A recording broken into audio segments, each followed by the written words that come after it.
Good morning friends, welcome to Cosmos UGC classes. Cosmos UGC classes में आपका हार्दिक स्वागत है। साथियों, आज की क्लास की शुरुआत करते हैं एक डेडिकेशन और एक थॉट के साथ में, एक विचार के साथ में, एक जुनून के साथ में, एक जज्बे के साथ में।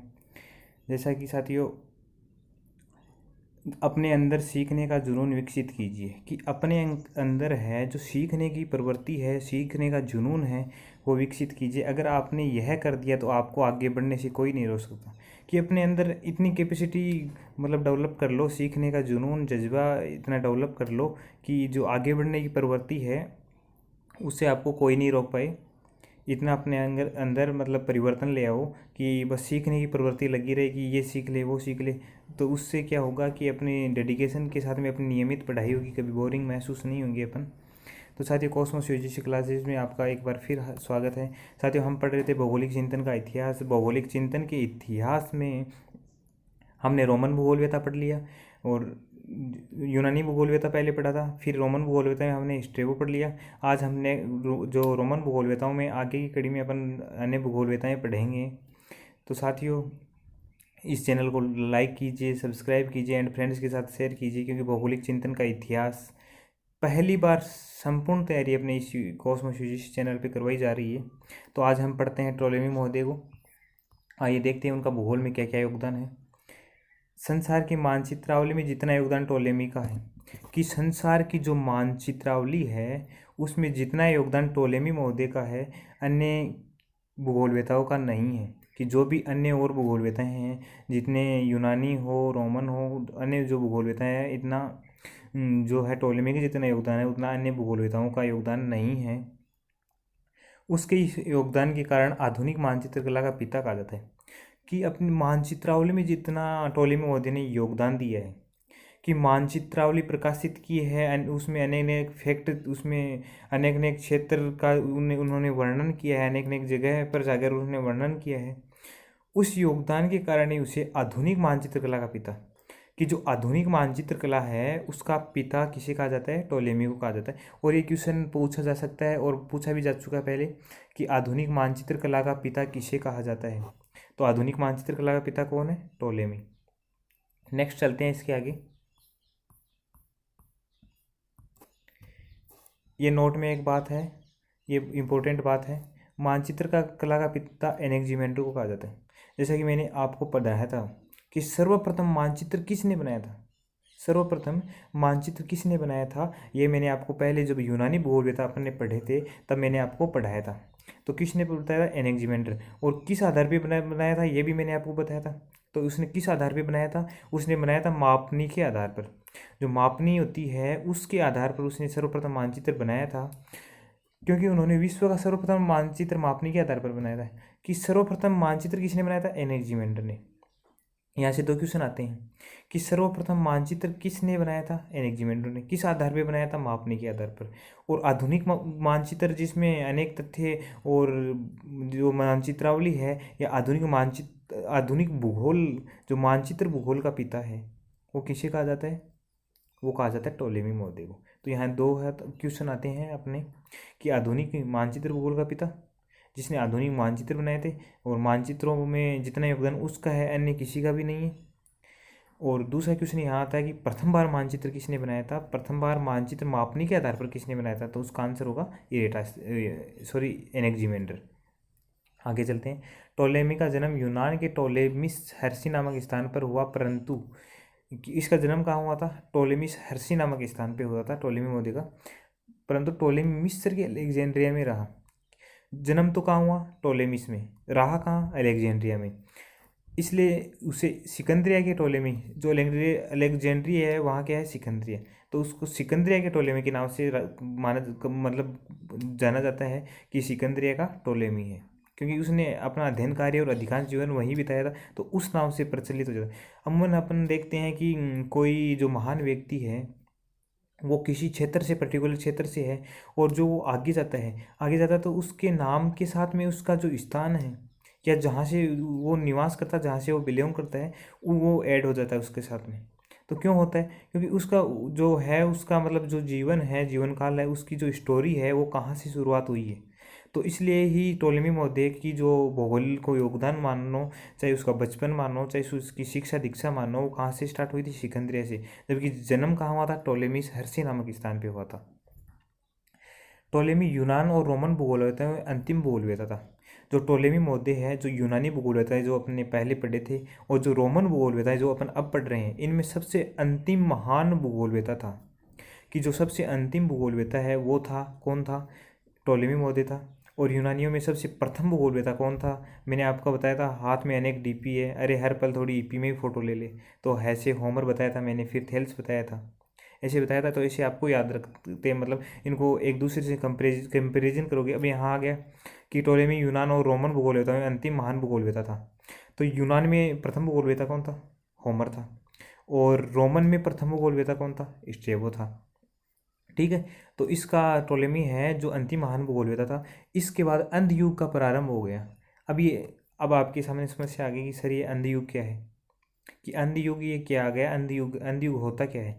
तो मैं आपको बता दूं कि पहले भूगोल का मतलब यूनान और रोमन भूगोलवेत्ताएं थे, उन्होंने भूगोल पे जोर दिया, भूगोल को मतलब सबके सामने प्रस्तुत किया कि भूगोल ये चीज़ है। इन चित्रों का जो वास्तविक वर्णन है, जो वैज्ञानिक वर्णन है, वो इसके अंतर्गत किया जाता है।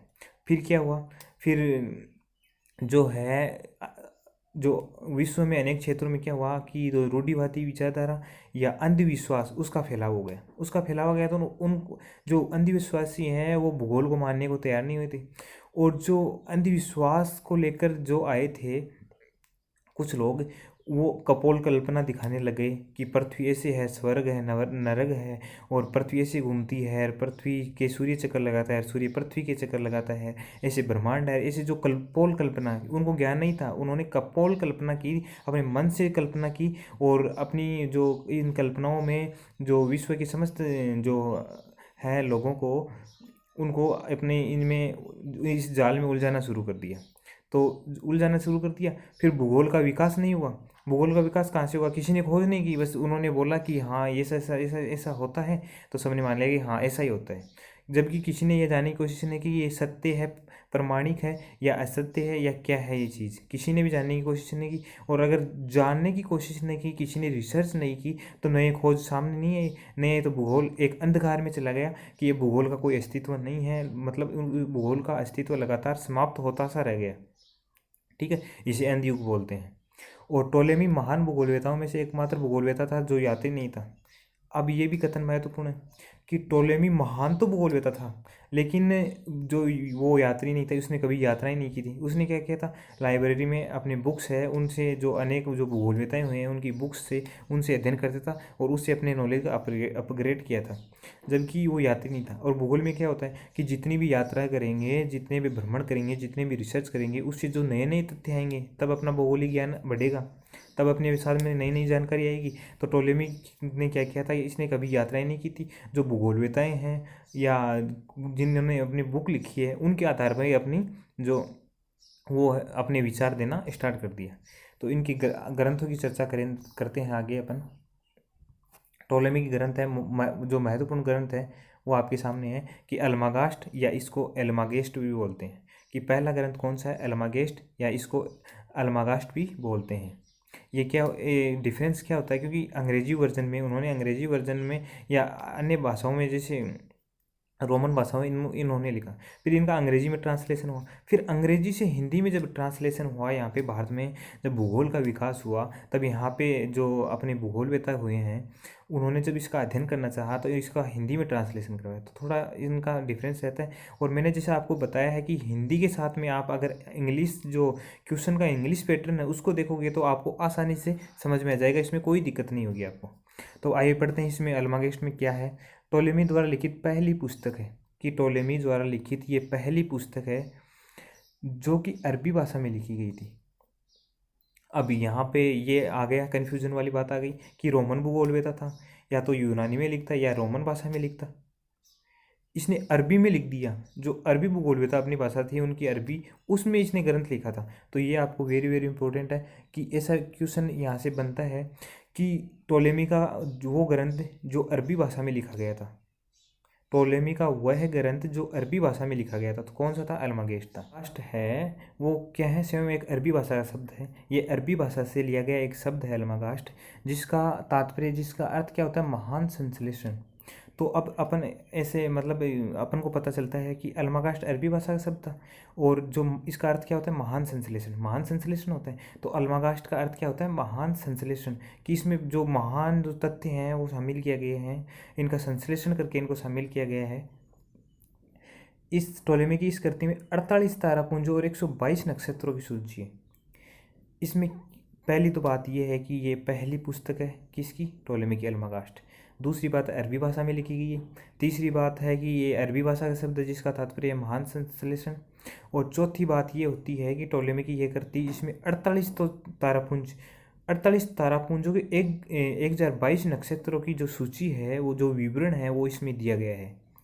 अब यहाँ पे एक नोट में बात लिखी गई है जो बहुत ही इम्पोर्टेंट है, कि पूर्व में 850 नक्षत्रों की सूची प्रस्तुत की थी हिपाक्स महोदय ने। मैंने आपको पढ़ाया था पहले कि हिपाक्स ने सर्वप्रथम नक्षत्रों की सूची जो है प्रस्तुत की थी भूगोल में या विश्व के सामने प्रस्तुत की थी। इसमें कितने नक्षत्र थे? 850। लेकिन इसके बाद में जो रोमन भूगोल था, टोलेमी हुआ था, इसने अपनी जो पुस्तक अल्मागास्ट प्रकाशित की, इसने 48 तारापुंजों के 1022 नक्षत्रों की सूची यह विवरण दिया था।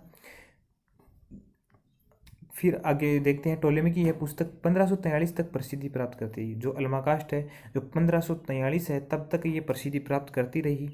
टोलेमी ने अपनी इस कृति में अपने जीवन के अधिकांश कार्यों का भी उल्लेख किया है।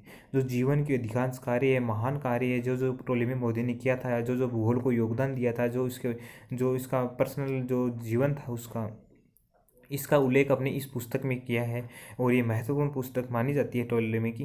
तो अब दोबारा रिवाइज करते हैं एक बार अपन टोलेमी महोदय की जो ग्रंथ है अल्मागास्ट। पहली बात तो आपको याद रखनी है कि इसकी लिखित पहली पुस्तक है ये अल्मागास्ट, अरबी भाषा में है।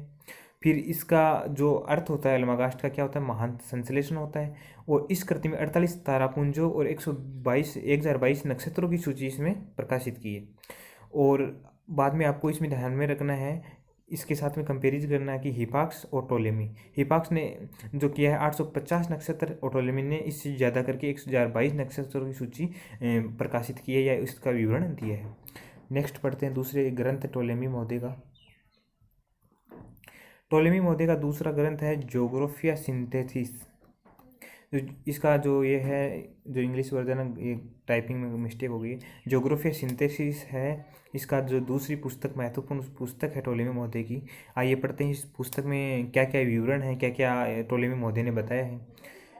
टोलेमी की इस कृति को कई नामों से जाना जाता है। जो टोलेमी की यह कृति है इसको कई नामों से जाना जाता है, इसके अनेक अनेक नाम मिलते हैं अपन को। इसे भूगोल की गाइड, की भूगोल की एक गाइड है, गाइडलाइन ऑफ ज्योग्राफी, ये इसका अंग्रेजी वर्जन हो गया। भूगोल की रूपरेखा, की भूगोल की रूपरेखा, आउटलाइन ऑफ ज्योग्राफी, मानचित्र खींचने के निर्देश। अब इसके कौन कौन से नाम हो गए?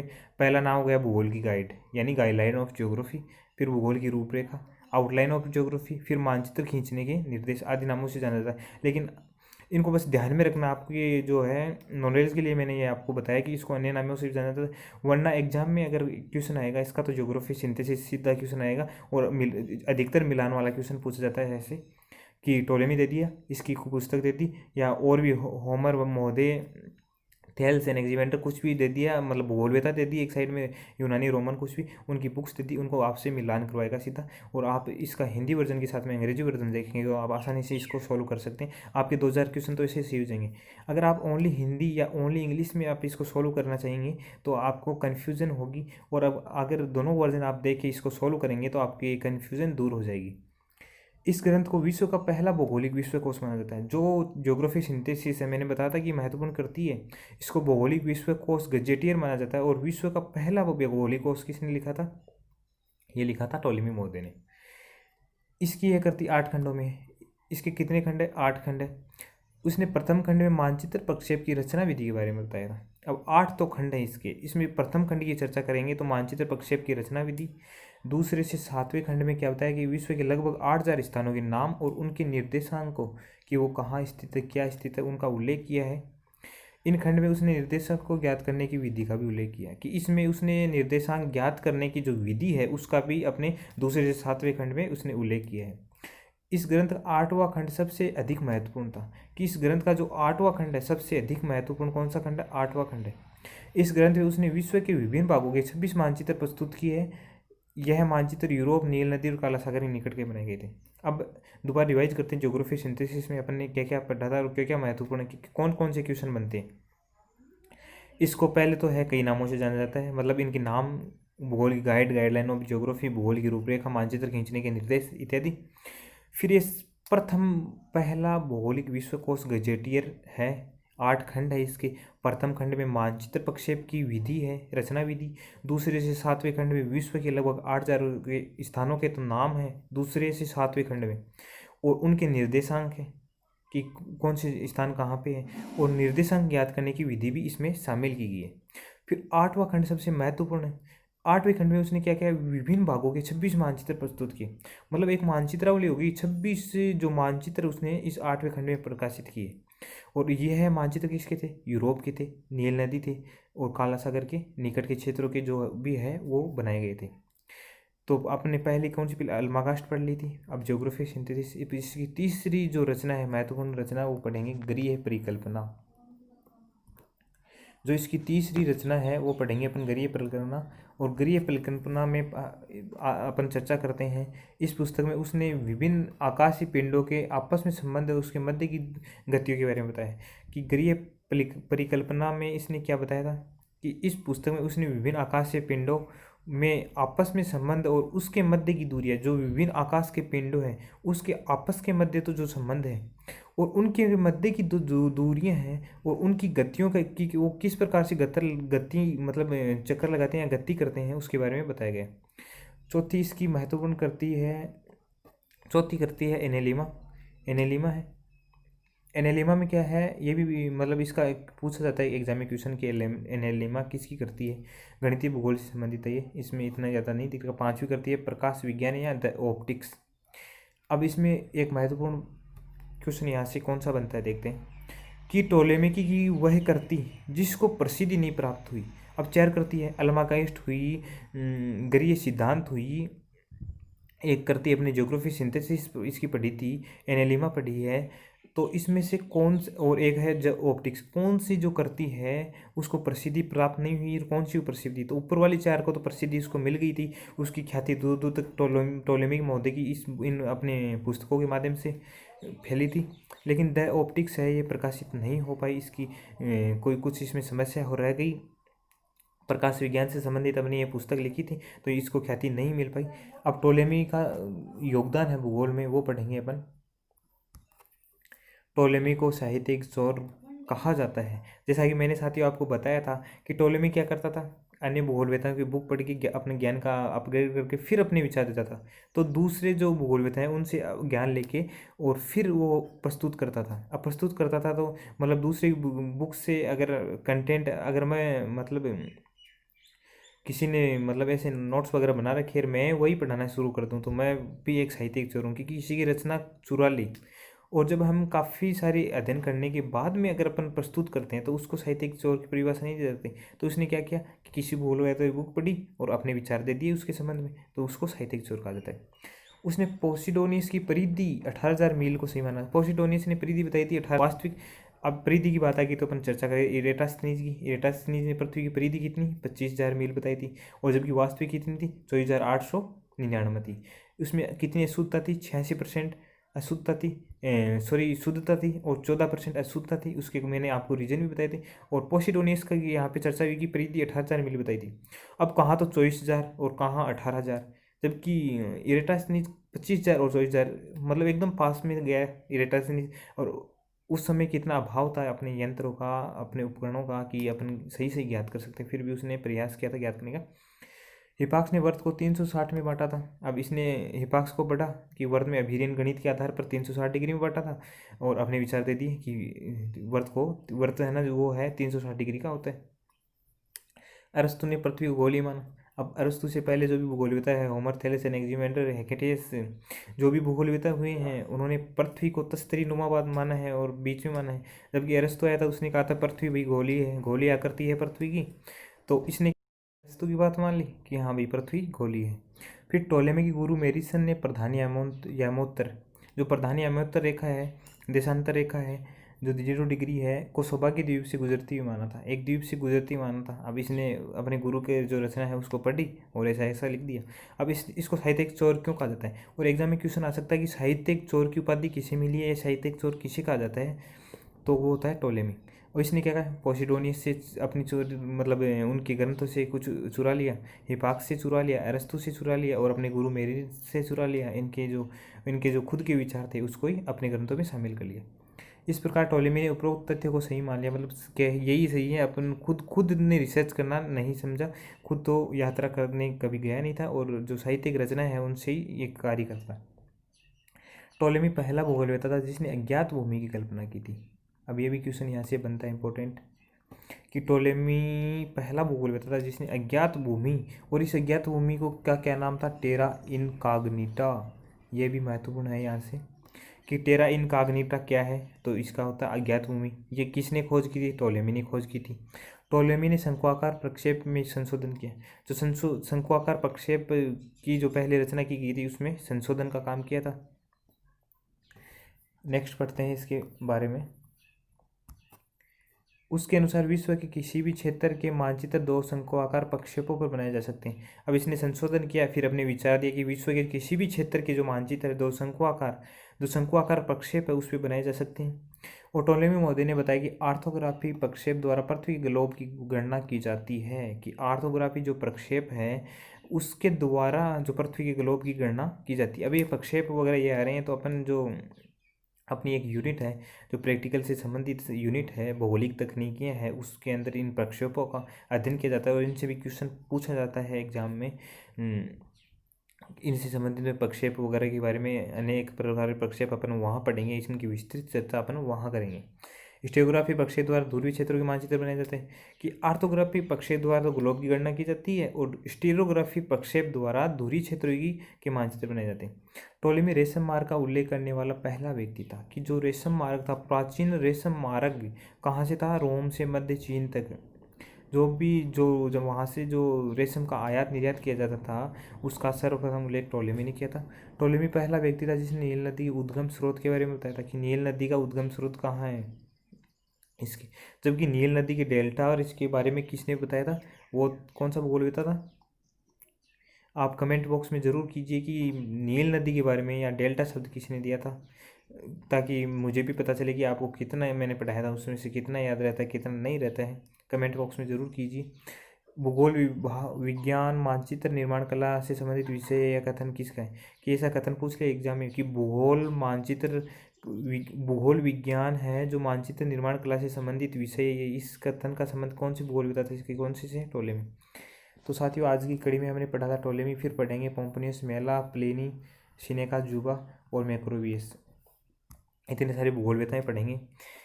उम्मीद है कि आपको क्लासेस अपने सेशंस अच्छे लग रहे होंगे। तो साथियों इसमें जो अपने क्लास के नीचे कमेंट बॉक्स है उसमें अपने कमेंट जरूर करें, अपने विचार ज़रूर दें, और जो भी हमारे लिए सुझाव है कि अपने इस क्लासेज में कैसे इसको अपग्रेड कर सकते हैं, इसको शानदार तरीके से प्रस्तुत कर सकते हैं और बेहतर तरीके से अपनी क्लासेज धमाकेदार तरीके से अपनी क्लासेज हो सकती है।